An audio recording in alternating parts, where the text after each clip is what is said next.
Welcome to Japji Sahib, Pauri 18. Pauri 18 is pretty revolutionary. Let's look at what Guru Nanak Dev Ji has to tell us. असंख मूरख अंध घोर, असंख चोर हराम खोर, असंख अमर कर जाहि जोर, असंख गलबद हतियाहि कमाई, असंख पापी पाप कर जाई, असंख कूड़िया कूड़ फिराही, असंख मलेच मल भक खाही, असंख निंदक सिर करही भार, नानक नीच कहे विचार, वारिया न जावा एक बार, जो तुध बावै साई बलिकार, तू सदा सलामत निरंकार. He starts with Asankh Murak. There are countless fools, and there is Asankh Ghor. There is immeasurable ignorance. Now, what does he mean by that? He's saying that most of us are deluded by ignorance or Maya. What is that? Maya simply means the inability to see reality as it actually is. For example, if there is a problem in the external environment, in people, situations and things, what does a fool really do? He blames external people, situations and things for his own suffering. And what about the wise one? The wise one can clearly see that the suffering is not caused by external people, situations and things, but the suffering is caused by me only. He can open up a problem and see it very clearly. He traces the problem back to its source. He recognizes if there is a problem with an external person, situation and thing, where did it really begin? It actually began when I had a particular desire for an external person or situation or thing to be a certain way or not be a certain way. This little desire of mine became a craving, and that craving grew and took hold on me till I wanted that only, and because I was clinging on to it and it was not manifesting the way I wanted it to manifest in life, anger started coming up, and that anger enhanced the other emotional drama associated with this particular person, situation and thing, and that exploded into obsession to the point where there was suffering caused to me. Now, a wise person clearly sees that this suffering of mine is happening where? In my own mind. And it has been created by what? My own desire. It has got nothing to do with that external person, situation or thing. A fool who is ignorant, who does not have the ability to see reality as it is, he blames external people, situations and things. Very clear? He says there are asankha, countless such fools, because of this immeasurable ghor or ignorance. So when people get lost in ignorance, what they do, we will see that in the following lines. Asankh chor, haram khor. There are countless thieves and embezzlers. Embezzler or haram khor is that person who takes away things without permission, who appropriates your emotions, your feelings, your ideas without your permission. For example, um, a TV advertisement targets people's minds and their weak areas. Your weak area is not really gadgets or owning gadgets. Your weak point is really the feeling of lack that you carry around with yourself. So, what does a sensible marketing company do? It creates a feeling of lack in you. It has only a 30-second advertisement slot on air to do that. And very cleverly, very skillfully, they put in pictures of the new gadgets and a beautiful woman or a handsome hunk owning that gadget. When you see such pictures, this only creates more lack in you. The feeling of lack only increases by seeing something like that. This is called appropriation of you. So not only does TV media do that, a lot of other factors are responsible to create this kind of embezzlement or appropriation. Just like there is material embezzlement, there is also spiritual embezzlement. Asankh amar kar jahi jor. They take that which does not belong to them by force. Now, by force does not always mean physical force. It is also a mental force. Mental force can be applied in the way of appropriation. If somebody takes your faith away, if somebody takes over your ideas, if somebody induces certain ideas to benefit themselves, that is called embezzlement, that's called appropriation. I gave you the example of a TV advertisement, but there is appropriation that happens on the spiritual path too. There are many people out there, the so-called fake gurus, the fake teachers, who embezzle you for money, for name, for fame, and for other such material attainments. How to recognize the right teacher, the right spiritual guide. The right spiritual guide will not embezzle you or appropriate you. The right spiritual guide will always put it on a platter in front of you and ask you to choose. The right spiritual guide will never say to you that you don't go to another teacher or another organization or to another scripture. If such words come from a particular teacher, it usually means that they are insecure about losing you, about probably losing your business or the name and fame and praise that they are getting from you. So in that way, there are many spiritual embezzlers. One must become very cautious while walking on the spiritual path. असंख गलवद हत्याएं कमाई. There are countless killers. They are cutthroat killers, and all they get is the demerit of murder. Now, he's not talking about physically killing somebody, but mentally killing somebody by harming somebody through your speech, through your actions, through putting your gun on somebody else's shoulder and shooting. You know what I mean by that. Yeah.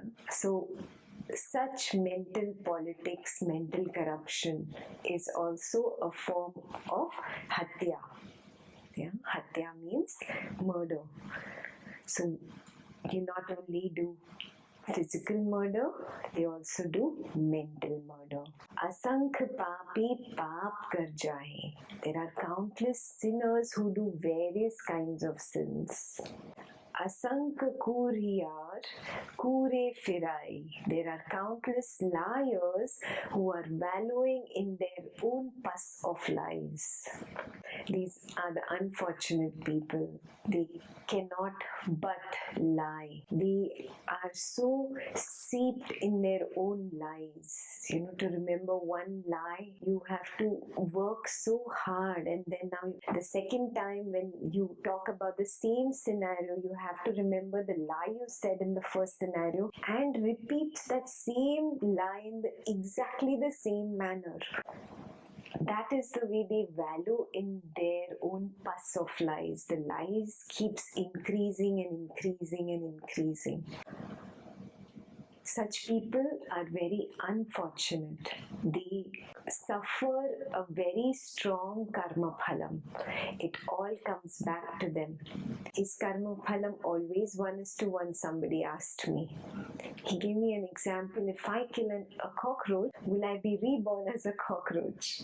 I said, no, not necessarily. But it could be that you step out of the house and you step onto a banana peel and slip and fall. Karma is not always 1:1. Karma comes back to you in so many different forms. Everything is karma phalam. Somebody has been suffering from cancer for 30 years of his life, and somebody has not sneezed in his entire life. People have different effects from different cause. It is impossible to fathom which cause has led to what effect. Asankh malech malbhak khahi. There are countless. Malech is literally like a worm that swims in dirt, in the mud. Yeah, so there are countless such people who are always in dirt. And dirt of what? Lobha, moha, dosha. Greed, delusion and hatred. They are constantly in that dirt of greed, hatred and delusion, and that's all that they feed off on. Yeah. Such people have a very difficult life. They have difficult relationships. They have very difficult situations at work. They don't find happiness very easily because they succumb to hatred, they succumb to greed, and they succumb to delusion very easily. Asankh nindak sir kari bhar. There are countless slanderers carrying the weight of their stupid mistakes on their heads. It's a very cute way of saying sir kari bhar, as if they're carrying a lot of weight on their head. Yes, slanderers are people who say bad about other people. It doesn't matter why they are saying that bad thing, who propelled them to say the bad thing, how they are saying, whether it is for the benefit of mankind or not. All these excuses are just excuses. When somebody is condemning somebody else, when somebody is putting down somebody else, when somebody is saying something bad about another person, this person who is speaking bad himself is wallowing in the pus of hatred. You can give only what you have. If you have hatred, that's all you will throw out. If you have love, then only you will be able to give love, right? So these people who slander, who gossip, who ridicule others, who put other people down, who say bad about others, these people are carrying a weight on their head. And what is that weight? Their own karma bag. Such people always suffer in the long run. Yeah, people always say, why have I been suffering for so many years? Why does this bad thing always happen to me only? Oh, why have I been going through this disease forever? Or why is my relationship with my spouse so bad for such a long time? We don't know what karma phalam has manifested from what karma. If you have started understanding how karma always comes back, be very, very cautious about the words you use. Slander is one of those real vicious karmas that bring a really heavy karma phalam, that which you will have to carry the weight of on your head. Nanak Neech Kahe Vichar. Nanak is thus describing the Neech people. Neech means the lowly people. So who did he call lowly? Number one, those who kill others, not just physically but mentally. Yeah, through conspiracy, through politics, through corrupt ways, or putting the gun on somebody else's shoulder and shooting somebody else, metaphorically put. Number two, people who say lies. It doesn't matter what the excuse is, the lie is a lie. Third, people who slander, who speak bad, who only ridicule others, who put others down, who speak negative behind other people's backs, who gossip. Number four, who do any other kind of sin. Paap here means sin. That which harms others in any way is a sin. And five, people who are malech. Malech is who are valuing in greed, hatred, and in delusion. These five, Nanak says, are Neech people. What is the meaning of Neech? Neech means lowly people. People who have the lowest kind of human life. Homework for you. Do you have any of these Neech qualities? Do you want to continue to be Neech, or do you want to rise higher? What do you think is required to rise higher? Simply just dropping the negativity whenever it comes up. Whenever there is that little desire in you to lie, take a step back. That I do not want to be Neech. Even if my company is Neech, even if my company is pulling me into the lies, I will not lie. Even if my company is pulling me into slander, if I'm surrounded by people who are slandering this one lady, I will not slander.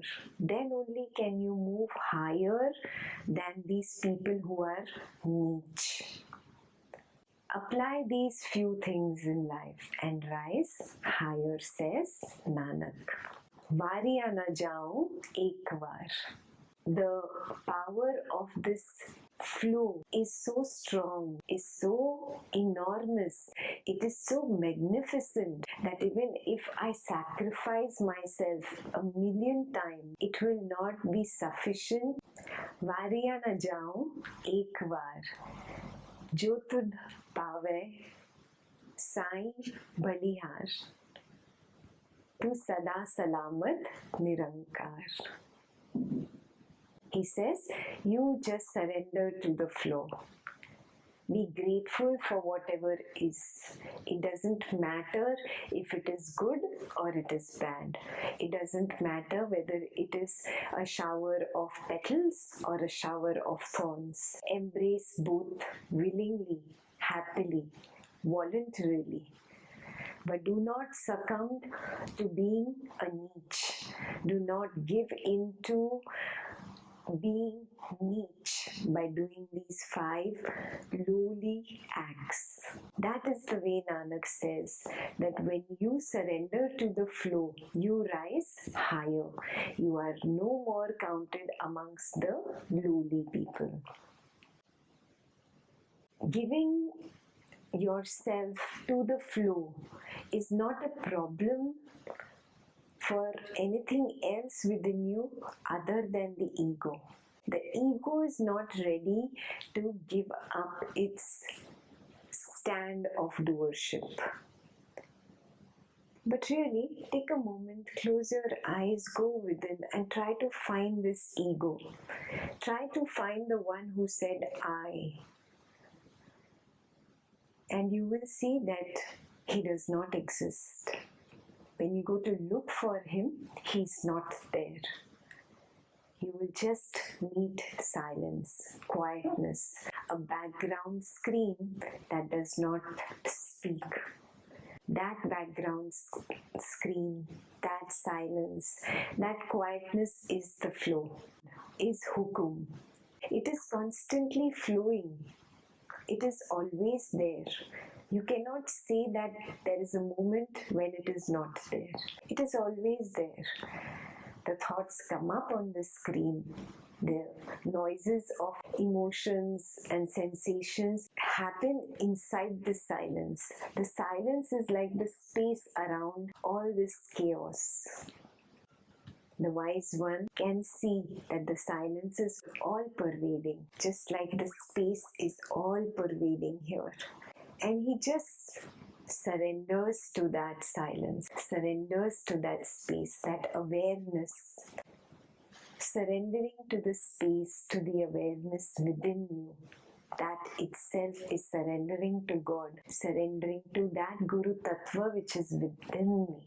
You don't need any external scriptures. You don't need any external guru. You don't need any external japa, tapa, mantra, technique, methodology at all. The moment you learn to surrender. Jo tudbhai, Sai balihar. Whatever is your command, that I will embrace. That is total surrender. Surrendering to that higher power that is making everything happen. Everything is anyways happening. Unnecessarily this I, this ego comes up and says, I made this happen or I have to do this. If I don't do this, how will it work?